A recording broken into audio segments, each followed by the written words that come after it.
Ready na nga po pala ang aming pagkain para sa aming hapunan. Yan na po yung aking pinrepare ngayon. Gulay po. Yung aming gulay ay upo na mayroong halong karne. At nagprito na nga rin po ako ng isda dyan, guys.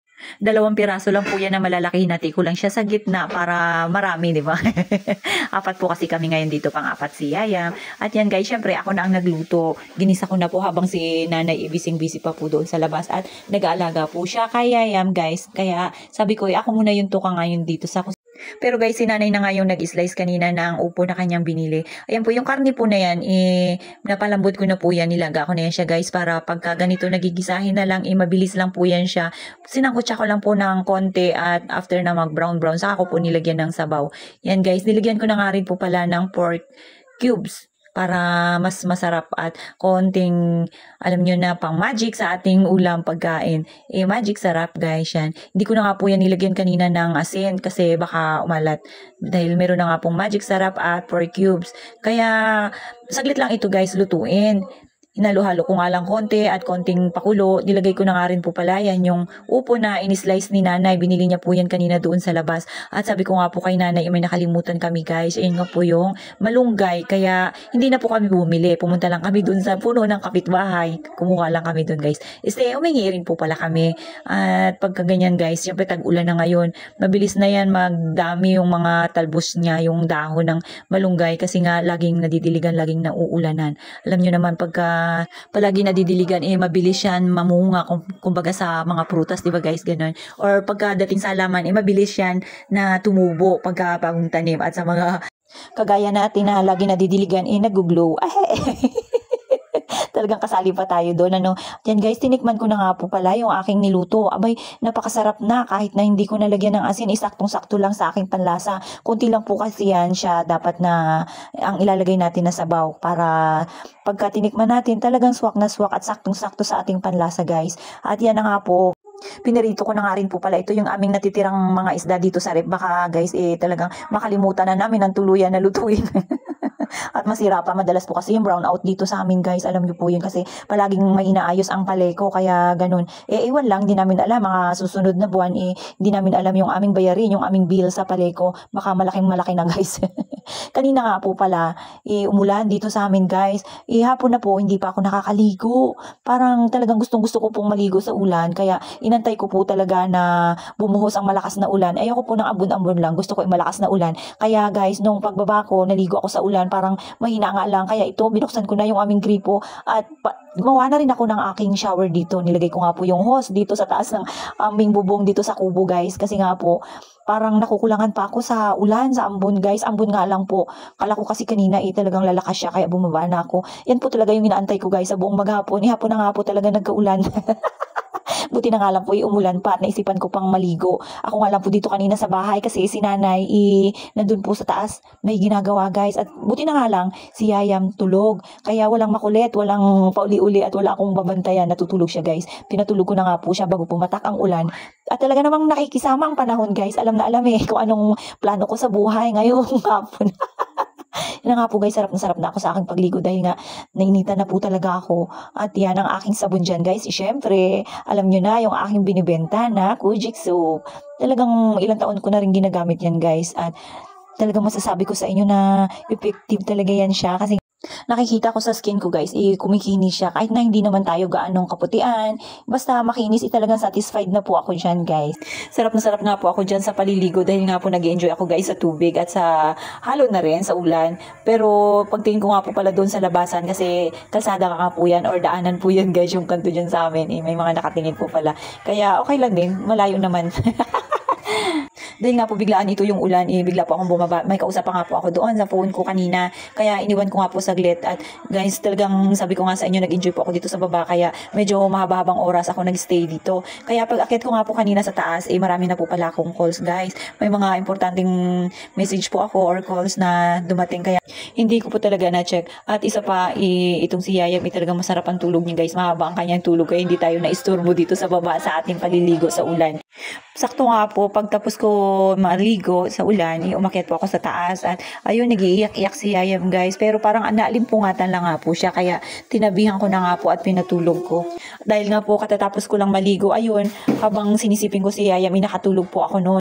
Kasi nga po kaninang umaga, sabi ni nanay, magpapagupit daw po siya. Kaya sabi ko, mamaya na lang pagka nakatulog si Yayam. Kaya lang guys, nung sinipin ko nga po si Yayam dun sa taas, ako naman po yung nakatulog. Kaya parehas kami guys, tulog. Paglabas ko nga po ng kwarto, si nanay nag-aantay din po sa akin para magpapagupit nga po. Magpo 4 o'clock na nga po noon. Yan, nung nakalabas ako ng kwarto guys. Buti na nga lang po nagising pa ako kasi nga po, alam ko, parang nakapikit ang mata ko. Pero guys, parang may iniisip ako na gagawin. Kaya yan, lumabas na nga po ako para magupitan ko si nanay kasi nga guys, bukod sa mga gagawin ko si nanay po, marami rin gagawin kasi once na magising po si Yayam, si nanay po ay focus lang din po yan siya sa pag-aalaga kay Yayam. Kaya maista po yung aming mga ginagawa dito sa baba sa paggupit ko rin sa kanya guys. Kaya sabi ko kay nanay, sana wag na munang gumising si Yayam mamaya na. Talagang nakisama rin talaga guys, at ang haba-haba ng kanyang tulog. Malamang po mamaya, kami naman ang mapupuyat nito dahil nga po nakapag-recharge si Yayam ng medyo matagal-tagal. Habang ginugupitan ko nga po pala guys, si nanay, niluloko ko nga po siya kasi nga sobrang bagsak ng kanyang buhok at ang gupit niya po kasi dati pang lalaki, kaya nahirapan ako guys na sundin or magsunod dito yung sa dati niyang style ng buhok kasi gusto niya raw po yung maiksing-maiksi. Sabi ko nga po sa kanya, hindi bagay sa kanya yung ganung klase ng gupit, yung pang lalaki guys, kasi ganun po yung gusto niya, yung matagal bago magupitan.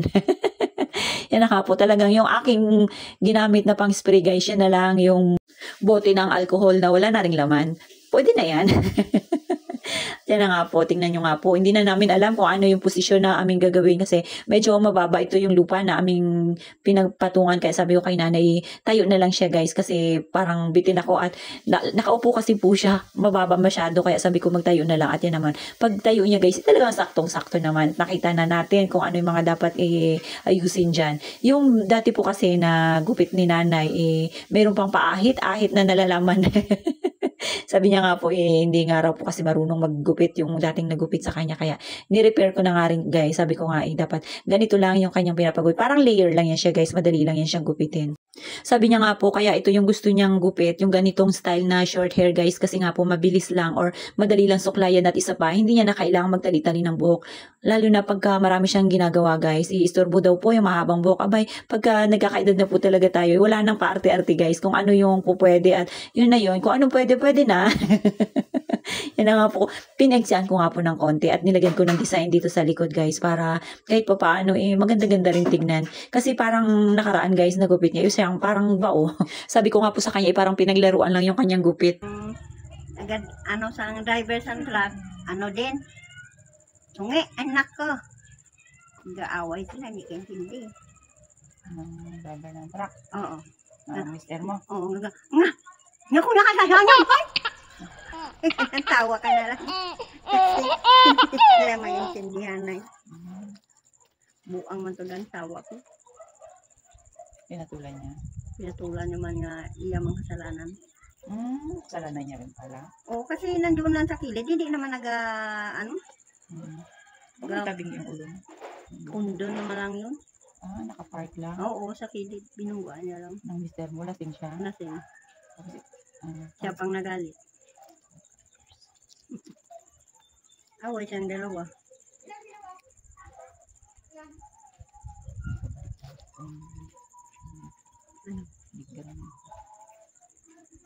Balik-balik ang daan.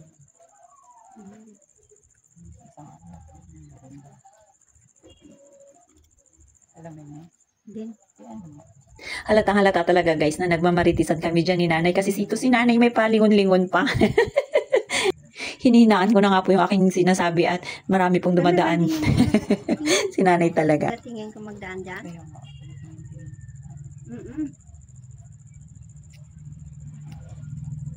Yun ang asawa ni akala ko asawa ni nanay.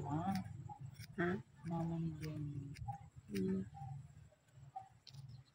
Yan guys, ang tinatawag na mga simpleng mga marites, hindi umaalis ng bahay. Natingin dito sa film magdaan.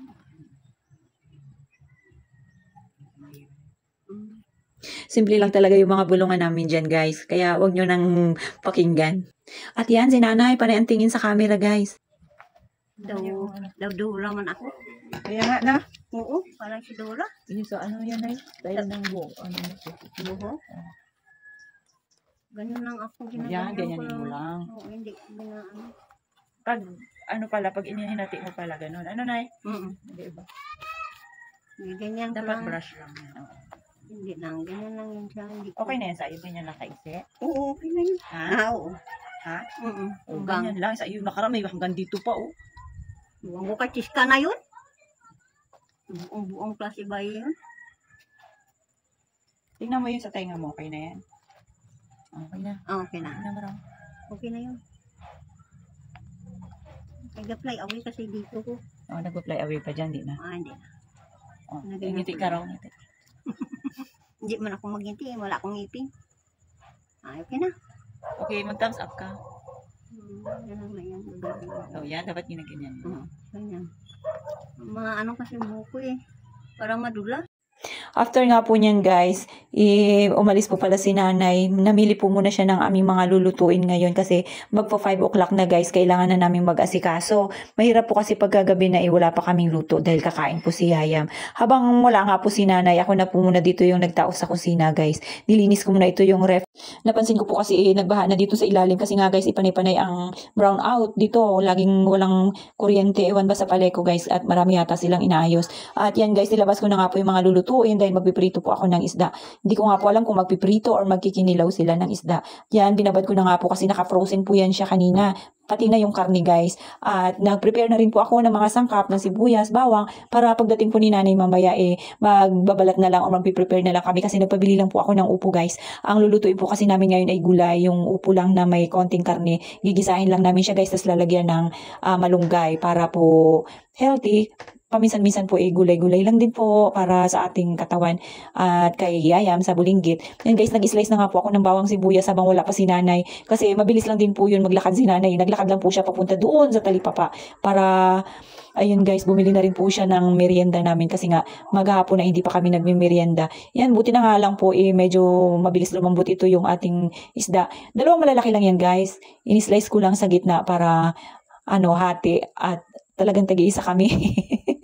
In-slice ko na rin po. Ito yung karne para sa ating panggisa sa ating upo. Talagang nilubos-lubos ko na nga po yung aking pagpiprepare dahil wala nga rin po akong gagawin ngayon guys. Kaya pati itong karne mabilis na rin na lumambot dahil nga po kanina naka-frozen yan siya guys. At yan, buti na nga lang. Pwede nang islicein para pagdating mamaya ready na. In-slice ko na nga lang po ng maliliit yan yung karne. Yan po guys, tira po yan nakaraan sa mga pinamili ko. Kaya si nanay tiyak mabilis lang yun dahil kukonti lang po yung kanya mga bibilihin. Yung mga tira-tira lang na ihahalo natin dito sa ating ulam ngayon. At yan na nga po si nanay. Ha? Nagbili ka ng loaf bread? Oo. Nabili na lang what doon. Tagal mo? Ay, nalakat ko kaya naghanap ako ng papaya. Doon pa sa unahan. Saan? Sa unahan pa. Layo naman bilang ng papaya. Pati wala daw silang papaya eh. Nakabili ako doon. Nagbili ka pati Hotdog. Hindi ano yung... Opo. Look. Tadlad? Nagbili ka? Oo. Dala ko sa atin ng tatulad. Patay daw.